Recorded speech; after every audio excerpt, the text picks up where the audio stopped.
안녕하십니까? 요절 말씀은 10절이 되겠습니다. 같이 읽어보시겠습니다. 시작. 이에 예수께서 말씀하시되 사탄아 물러가라. 기록되었으되 주 너의 하나님께 경배하고 다만 그를 섬기라 하였느니라. 전 세계적인 위기 상황입니다. 하늘길도 막히고 또 뉴스를 보니까 어느 나라에서는 마트 물건이 사재기 되어서 동나는 그런 장면을 보았습니다. 아마 세계 각국의 위기 대처 상황이 시험대에 오른 것 같습니다. 우리의 믿음도 시험받는 시간이 될 것입니다. 하나님의 뜻은 시험을 통과하여 믿음 위에 견고히 서는 것입니다. 오늘 말씀이 시험을 맞이한 우리에게 영적 분별력과 믿음을 주는 말씀이 되기를 기도합니다. 1절에 보십시오. 1절은 그때라는 말씀으로 시작합니다. 이 그때가 언제입니까? 이 그때는 3장의 마지막 장면을 말씀하고 있습니다. 예수님이 요단강에서 세례를 받고 올라오셨을 때 그때 어떠한 사건이 일어났습니까? 하늘이 열렸습니다. 하나님과 인간 사이에 막힌 장벽이 무너지는 역사적인 사건이 일어났습니다. 성령이 비둘기같이 하늘에서 쫙 내려와서 예수님 위에 머물렀습니다. 성부 하나님이 하늘에서 큰 음성으로 말씀하셨습니다. 이는 내 사랑하는 아들이라 내가 너를 기뻐하노라. 감격적인 장면으로 3장 마지막이 끝났습니다. 그런데 바로 그때에 이어지는 사건, 무시무시한 정반대의 사건이 일어납니다. 예수님이 성령에 이끌려서 마귀에게 시험받으러 광야에 가신 것입니다. 얼마나 무서운 일입니까? 마귀에게 시험을 받는 것은 정말 끔찍한 일입니다. 강한 의문점이 제기가 됩니다. 하나님의 기뻐하는 사람이 성령의 인도하심을 따라갔다면 당연히 좋은 일들이 일어나야 할 것 같습니다. 불가능한 시험에 패스를 했다든지 막혔던 인간관계가 풀어졌다든지 힘든 현실 문제가 회복이 되는 이런 문제가 일어나야 상황이 맞습니다. 그런데 성령의 인도하심을 따라갔더니 마귀의 시험받는 무서운 일을 겪게 되었습니다. 출애굽기 이스라엘 백성들이 떠오릅니다.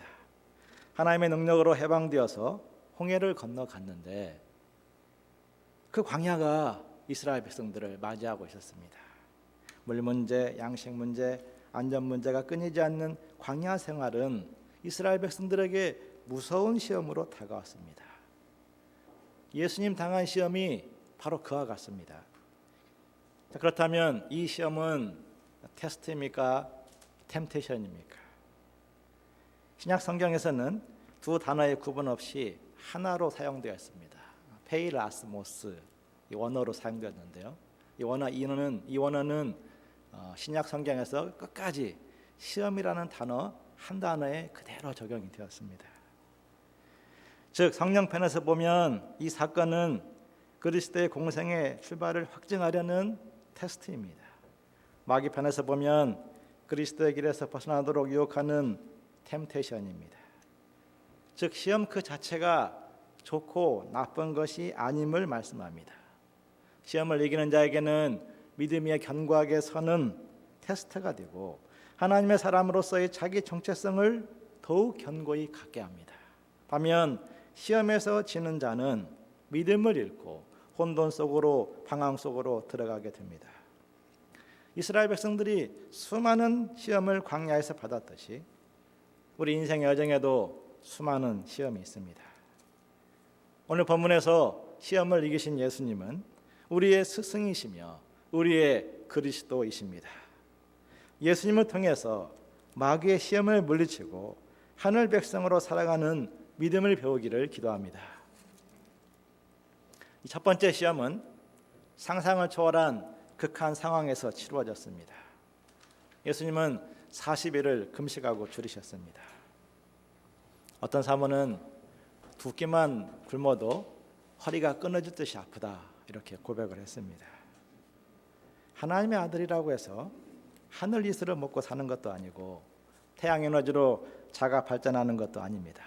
아마 길쭉한 돌은 바게트 빵으로 보였을 것이고 납작한 돌은 피자로 보였을 것입니다. 바로 그때 시험하는 자가 와서 말했습니다. 만일 당신이 하나님의 아들이거든 이 돌들로 명하여 떡덩이가 되게 해 보시오. 마귀가 던진 말 중에 하나님의 아들이거든, 아마 이 단어가 배고픔의 고통처럼 예수님의 가슴을 강하게 찌르고 들어왔을 것입니다. 하나님의 아들이니까 최소한 먹고 사는 문제 정도는 해결해야 되는 거 아니냐, 이 질문입니다. 대통령이라면 경제 문제를 해결해야 되고, 가장이라면 가족의 생존 문제를 책임져야 됩니다. 하나님의 아들이면서 자기 먹을 것조차 해결하지 못한다면 어떻게 다른 사람을 구원할 수 있느냐, 이 질문입니다. 사탄은 오늘 우리에게도 돈 문제로 시험에 옵니다. 물론 우리 가운데 먹을 것이 없어서 굶어 죽을 정도로 심각한 사람은 없습니다. 오히려 점점 늘어가는 몸무게 때문에 금식이 필요한 사람들도 있습니다. 그런데도 우리를 향한 사탄의 시험은 끊임없이 아주 집요하고 치열합니다. 사탄은 좀 더 유명한 맛집에서 조금 더 자주 먹고 싶은 문제로 우리에게 끊임없이 잔펀치를 날립니다. 보다 좋은 것을 먹을 수만 있다면 모든 것이 다 좋다, 물질 만능주의가 전 세상을 지배하고 있습니다. 상대적 빈곤감으로 인해서 이전보다 훨씬 잘 살고 있으면서도 불평과 욕심에 끌려다니는 사람들도 있습니다. 세상에서 최고의 가치는 돈입니다. 세계 증시가 폭락하고 디플레이션의 공포가 드리워지자 많은 이들이 말합니다. 코로나19보다도 세계 증시의 폭락이 더 무섭다, 이렇게 말하고 있습니다. 죽고 사는 생명의 문제만큼 먹고 사는 문제 또한 우리 삶의 많은 부분을 차지하고 있습니다. 그러므로 사탄 마귀는 경제 문제 해결을 삶의 첫 자리에 올려놓으라, 이렇게 도전하고 있는 것입니다. 사탄의 펀치에 예수님의 반격이 무엇입니까? 4절을 같이 읽어보시겠습니다. 시작. 기록되었으되 사람이 떡으로만 살 것이 아니요 하나님의 입에서 나오는 모든 말씀으로 살 것이라. 마귀는 하나님의 아들이든 이렇게 갈고리를 걸었는데 예수님은 사람이라고 맞받아치십니다. 마귀는 하나님 아들의 1순위 사업이 경제 문제 해결이라고 말했는데 예수님은 하나님의 아들뿐만 아니라 사람도 경제 문제가 1순위가 아니다, 이렇게 말씀하신 것입니다. 먹고 사는 것이 인생의 전부가 아니며 하나님 말씀을 먹어야 제대로 살 수 있다는 말씀입니다. 만약 잘 먹고 잘 사는 사람이 이런 말을 했다면, 강남 부자들이 이렇게 말했다면 수많은 악플이 달렸을 수도 있습니다. 배가 부르니까 저런 말을 하지, 배가 덜 고파서 그래, 좀 더 굶어봐라, 그런 말이 나오는지 이렇게 비난할 수 있습니다. 그런데 예수님은 40일 금식하신 상황에서 말씀하신 것입니다. 배고픔이 얼마나 사람을 비참하게 하는가를 온몸으로 체험했습니다. 그럴지라도 사람은 하나님의 입에서 나오는 말씀으로 사는 존재라고 하십니다. 사람은 육신과 함께 영혼을 가졌기 때문입니다. 먹고 사는 문제 때문에 사탄의 말을 들으면 그 사람은 사람답게 살 수 없습니다. 굶어 죽을지라도 말씀을 따라 살겠다는 사람이 사람답게 사는 것입니다. 예수님 대답은 신명기 8장 3절 말씀에 기초한 것이었습니다. 너를 낮추시며 너를 또한 줄이게 하시며 너도 알지 못하며 내 조상도 알지 못하던 만나를 내게 먹이신 것은 사람이 떡으로만 사는 것이 아니요 여호와 입에서 나오는 모든 말씀으로 사는 줄을 너가 알게 하려 함이라. 모세가 이스라엘 백성들에게 광야 생활의 의미를 깨우친 것입니다. 이스라엘 백성들이 홍해를 지나서 광야에 왔을 때 양식이 떨어져 막막했습니다. 구원받고 자유가 되었는데 먹을 것이 없었습니다. 이스라엘 가운데 많은 이들이 다시 애굽으로 돌아가서 노예로 사는 것이 낫겠다 불평할 정도였습니다. 능력 많으신 하나님이 왜 자기 백성을 그리도 궁핍한 상황으로 줄인 상황으로 빠지게 한 것입니까? 그런데 이는 사람이 떡으로만 사는 것이 아니요 여호와 입에서 나오는 모든 말씀으로 사는 줄을 알도록 하기 위해서였습니다. 이스라엘은 광야에서 굶어 죽을 줄 알았는데 여호와의 말씀대로 순종했을 때 날마다 일용할 양식을 거두었습니다. 맛있는 고기는 먹지 못했지만 날마다 하늘에서 내려오는 만나를 먹었습니다. 또한 여호와의 말씀을 어기고 욕심을 쫓아서 안식일에 나아갔을 때에는 양식을 거두지 못했습니다. 그를 통해서 안일과 욕심으로 쩌들어 있던 그 노예 백성이 여호와의 말씀을 따라 사는 것을 배웠습니다. 여호와의 말씀을 체험하고 그 말씀에 순종하는 것을 배웠습니다. 말씀이 가는 곳까지 가고 말씀이 멈추는 곳에서 멈추는 믿음을 배우기 시작했습니다. 하나님은 당신의 백성들을 먹이시고 입히신다는 그 믿음을 갖게 되었습니다. 그 믿음이 심겨졌을 때 이스라엘은 노예 근성에서 벗어나서 하나님을 사랑하고 이웃을 사랑하는 진정한 하나님 백성으로 성장하게 되었습니다. 우리 아버지 하나님은 우리를 줄이게 하실 때가 있습니다. 항상 풍요롭고 넘치면 정말 좋은데 때로는 쪼들리고 진짜 힘든 시절을 만나게 하십니다. 어떤 이는 시험에 계속 떨어짐으로써 합격에 줄이게 하시고 어떤 이는 행복한 가정을 이루지 못한 목마름에 줄입니다. 심각한 경제 문제로 정말 돈에 줄일 때도 있습니다. 그러한 문제를 만날 때가 말씀을 붙들고 말씀으로 사는 법을 배워야 할 때입니다. 그를 통해서 채워주시는 하나님을 만나야 됩니다.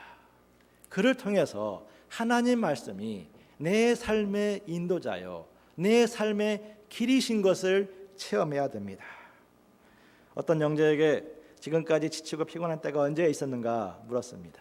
그는 신기하게도 제수 시절과 군대였다고 했습니다. 그런데 그때가 가난한 마음으로 하나님의 말씀을 붙들고 그 영혼이 새로워진 시기였습니다. 하나님 말씀을 먹은 자들은 마음이 새로워지고 독수리가 날개치며 올라가듯이 힘찬 인생을 살게 됩니다. 그러므로 예수님은 당신의 제자들에게 그 가난한 제자들에게 이런 말씀을 하셨습니다. 공중의 새를 보라 심지도 않고 거두지도 않고 창고에 모아들이지도 아니하되 너희 하늘아버지께서 기르시나니 너희는 이것들보다 귀하지 아니하냐. 그러므로 너희는 먼저 그의 나라와 그의 의를 구하라. 그리하면 이 모든 것을 너희에게 더하시리라. 현실 문제 가운데서도 하나님 말씀을 따라가는 사람들이 되기를 기도합니다. 그를 통해서 모든 것을 채워주시는 하늘 아버지를 만나고 말씀의 은혜를 체험하는 사람들이 될 수 있기를 기도합니다. 마귀는 첫 번째 시험은 피했지만 단번에 물러가지 않았습니다. 두 번째 시험으로 경고해 왔습니다. 예수님을 거룩한 생으로 데려다가 성전 꼭대기에 세웁니다. 성전은 산 꼭대기에 세워졌는데 이제 역사가 요세푸스에 의하면은 성전 꼭대기에서 이제 툭 뛰어내리면 그 높이가 대략 45m 정도 되었다고 합니다. 조금만 삐끗하면 추락하는 위태로운 자리였습니다. 마귀는 이 자리에 예수님을 세워놓고 말합니다. 하나님 말씀으로 산다고요? 그럼 하나님의 아들이니까 뛰어내려 보시오. 시편 91편 말씀에는 하나님의 그의 종들을 보내어 보호해주겠다고 기록되어 있네요. 하나님 말씀, 하나님의 아들이니까 하나님 말씀이 틀리지 않았음을 증명해 보시오. 이런 시험이었습니다. 예수님이 성전 꼭대기에서 탁 뛰어내려가지고 쫙 활강해가지고 아이언맨처럼 탁 착륙을 하면 예루살렘의 수많은 사람들이 막 이렇게 박수를 보낼 것입니다. 역시 하나님의 아들은 다르구만. 역시 그리스도. 와! 이렇게 박수를 보낼 수도 있습니다. 예수님에게 충분히 유혹이 될 만한 제안입니다. 당신이 제일 영적인 사람이니까 하나님 말씀을 증명해야 될 것이 아닙니까? 이런 시험이었습니다. 마귀가 인용한 시편 91편 말씀은 코로나19로 고통하고 있는 사람들에게 많은 위로를 주는 말씀입니다. 코로나19를 뒤집으면 9일이잖아요. 시편 91편을 펴봤는데 거기에 정말 은혜로운 말씀들이 많습니다. 어두울 때 퍼지는 전염병과 밝을 때 닥쳐오는 재앙을 두려워하지 아니하리로다. 1000명이 내 왼쪽에서 10,000명이 내 오른쪽에서 엎드러지나 이 재앙이 내게 가까이 하지 못하리로다. 시편 91편 6절 7절 말씀입니다. 정말 우리에게 위로가 되는 말씀입니다. 1000명이 왼쪽에서 넘어지고 쓰러지고 10,000명이 오른쪽에서 딱 넘어지는 그런 재앙이 막 몰려오는데 이 재앙은 우리 하나님 믿는 자들에게 닥치지 않는다. 이런 하나님의 약속의 말씀입니다. 이 시편 91편 말씀은 믿음으로 사는 과정에서 위기가 닥쳐올 때 하나님이 보호해 주시겠다는 말씀입니다. 아프리카 선교사 리빙스턴이 유명한 명언을 남겼습니다. 하나님으로부터 받은 사명을 감당하기 전에는 결코 죽지 않는다. 그와 같이 시편 91편 말씀은 믿음으로 사는 자들을 모든 위기에서 구원해 주실 것이라는 약속입니다. 그런데 이렇게 은혜로운 말씀을 마귀는 악한 도구로 사용하고 있습니다. 앞과 뒤를 뒤바꿔 놓은 것입니다. 위기가 해결되면 하나님의 사랑을 받고 있는 것이며 위기가 해결되지 않으면 하나님의 사랑을 받고 있지 않는 것이니 당신이 정말 하나님의 사랑하는 아들인지 그것을 보여달라는 것입니다. 예수님은 무엇이라 말씀하십니까? 7절을 같이 읽겠습니다. 시작. 예수께서 이르시되 또 기록되었으되 주 너의 하나님을 시험하지 말라 하니. 마귀는 하나님의 사랑을 보여달라 요구했는데 예수님은 시험하지 말라 말씀하십니다. 이는 신명기 6장 16절 말씀을 인용한 것입니다. 이스라엘 백성들이 광야에 온 지 얼마 되지 않아서 물이 떨어졌습니다. 사방은 황량한 광야였고 바위와 돌들로 가득했고 햇볕은 막 따갑게 내리쬐고 있었습니다. 이스라엘은 뜨겁게 달구어진 돌처럼 열받아서 모세를 향해 달려가서 돌로 치려고 했습니다. 그때 모세가 하나님 말씀 의지하여서 반석에 가서 지팡이로 탁 치니까 반석에서 샘물이 나왔습니다. 모세는 신명기 6장에서 그 사건을 다시 기억시키면서 그 땅 마사에서 시험한 것 같이 너희 하나님을 시험하지 말라 이렇게 말씀했습니다.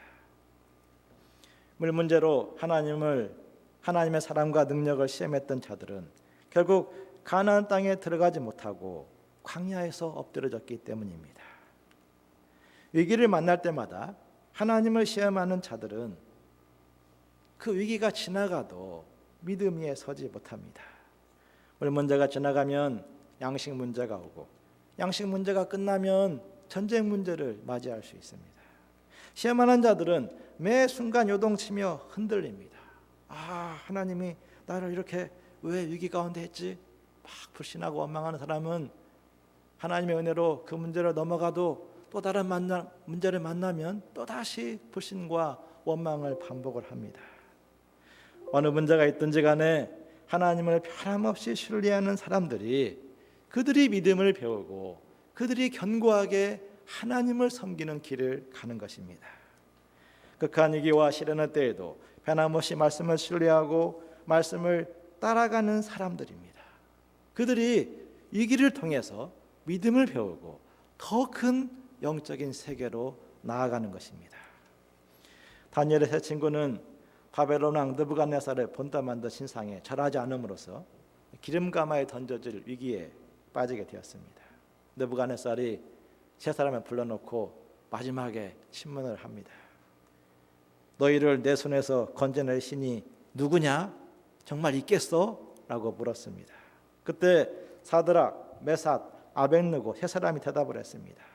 왕이여, 하나님이 우리를 맹렬히 타는 풀무 가운데서 능히 건져내시겠고 왕의 손에서도 건져내시리이다. 그렇게 하지 아니하실지라도 왕이여 우리가 왕의 신들을 섬기지도 아니하고 왕이 세우신 금신상에게 절하지도 아니할 줄을 아옵소서. 우리 하나님은 어느 때이든지 언제든지 우리가 절대적으로 믿고 신뢰해야 될 분이십니다. 우리의 이성과 경험을 통해서 시험당할 뿐이 아닙니다. 우리에게 다만 하나님의 말씀을 신뢰하고 순종하는 그 믿음 위에 서기를 기도합니다. 하나님은 그들을 지키시고 그들을 보호하시며 그들 가운데 합력하여 선을 이루시는 분이십니다. 8절에 보십시오. 마귀가 세 번째 시험을 시작합니다. 예수님을 높은 산으로 데리고 가서 천하만국과 그 영광을 보여주었습니다. 천하만국과 그 영광이 어떠할까요? 어떤 분에게 천하만국과 그 영광을 얻고 싶지 않습니까? 라고 제가 지난주에 물었습니다. 그러자 그분이 피곤할 것 같습니다. 요즘에 세상이 하도 어수선하니까 지도자들이 정말 머리가 아플 것 같습니다. 저는 그저 40평짜리 집 하나만 있으면 그것이 제게 천하만국입니다 라고 말했습니다. 다시 한번 질문을 했습니다. 그렇다면 절 한 번으로 40평짜리 집을 얻을 수 있다면 어떻게 하시겠습니까? 그랬더니 유혹이 된다고 고백을 했습니다.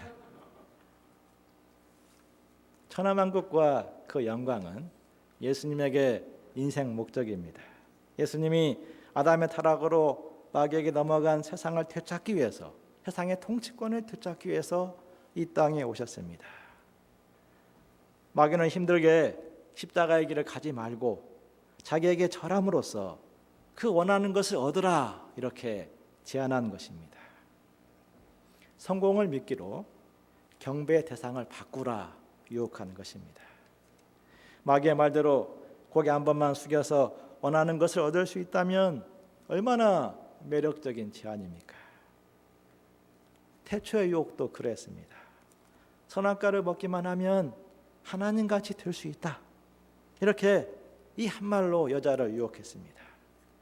어떻게 선악과 한번 먹기만 하면 여자는 여자 하나님, 남자는 남자 하나님이 될 수 있겠습니까? 그런 바보 같은 말에 누가 넘어가겠는가 라고 생각하지만 사탄의 이런 유혹이 많은 이들에게 통합니다. 욕심을 회개하지 않으면 누구나 쉽고 편한 길에 끌려가게 됩니다.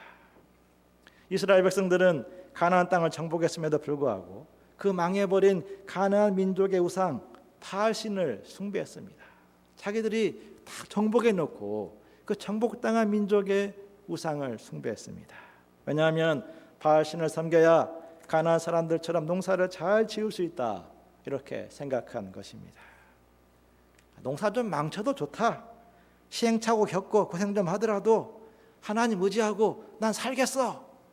이렇게 각오를 했다면 그들은 유혹에 넘어가지 않았을 것입니다. 그런데 가나안 우상에 가서 그 우상을 경배하지 않으면 농사 망치면 어떻게 해야지? 이런 두려움에 그냥 넘어간 것입니다. 사탄은 쉽고 편하게 얻도록 유혹합니다. 하나님 법을 떠나서 나를 섬겨라. 그러면 세상에서 너의 성공을 보장해 주겠다. 많은 사람들이 금융사기에 넘어가는 이유도 그러합니다.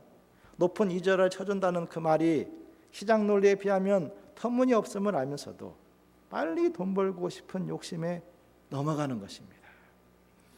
요즘 이단들은 팀을 짜서 교묘하게 역할극을 하여서 사람들을 꼬여간다고 합니다. 사기와 불법인 줄 그들이 몰라서 그렇게 하는 것이 아닙니다. 복음적인 생활은 어렵고 어서빨리 사람들을 모아서 등급을 올리려는 욕심을 내려놓을 수 없으니 거짓과 사기의 길을 가는 것입니다. 사탄은 쉽고 편한 방법으로서 영광을 얻으라, 원하는 것을 얻으라 속삭입니다. 우상 DNA가 따로 있는 것이 아닙니다. 쉽게 1등하고 쉽게 돈 벌고 쉽게 빛나는 자리에 서고자 하는 사람이 유혹에 넘어가서 불법을 행하게 됩니다. 그러한 목소리는 처음부터 단호하게 물리쳐야 됩니다. 그럼 믿음으로 10절을 같이 읽어보시겠습니다. 시작. 기록되었으되 주 너희 하나님께 경배하고 다만 그를 섬기라 하였느니라. 예수님은 사탄을 쫓아내셨습니다. 사탄아 물러가라. 더 이상 대화할 가치가 없다는 말씀입니다. 예수님의 첫 번째 인생 목적은 하나님을 경배하고 다만 그를 섬기는 것이었습니다. 이것을 바꿀 수 있는 명분은 그 어디에도 없습니다. 우리가 참된 성공, 참된 영광을 얻기 원한다면 하나님을 경배하고 섬기는 그 길에 절대적으로 서야 됩니다. 하나님을 경배하고 섬기는 길과 성공과 영광의 길이 정반대에 있는 것처럼 보일 때가 있습니다. 하나님을 섬기는 길을 갔는데 세상 모든 이들로부터 조롱과 멸시를 받는 자리에 서야 될 때도 있습니다. 예수님이 그리하셨습니다. 십자가 대속의 길을 갔는데 사람들은 그 길을 알아주기는커녕 예수님을 향해서 조롱하고 멸시를 보냈습니다.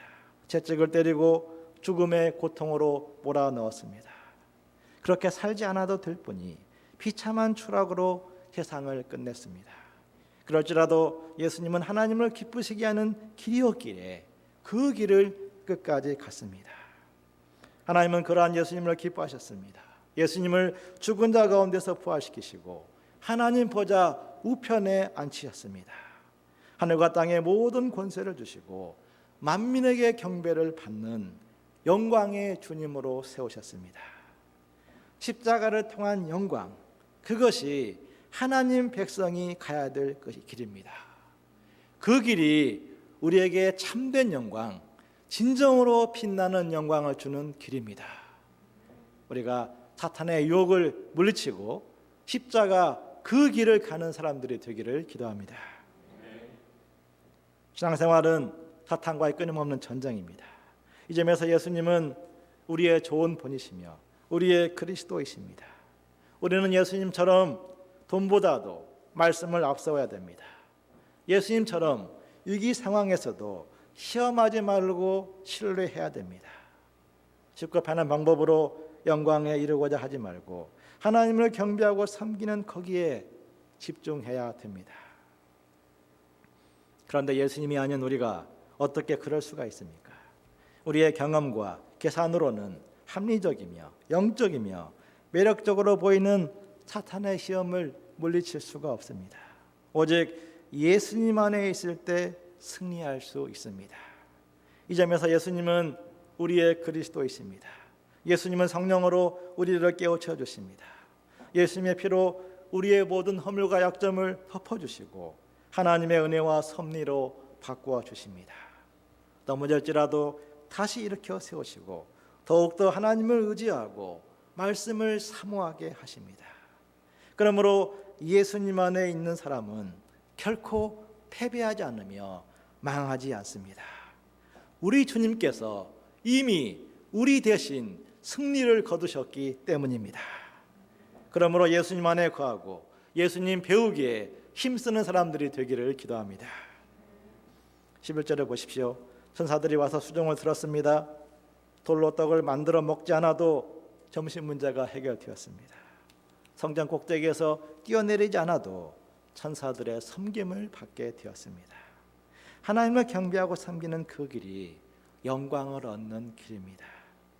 시험은 불신과 두려움의 세계에 남느냐, 새로운 믿음과 성장으로 나아가느냐 결정적인 터닝 포인트가 됩니다.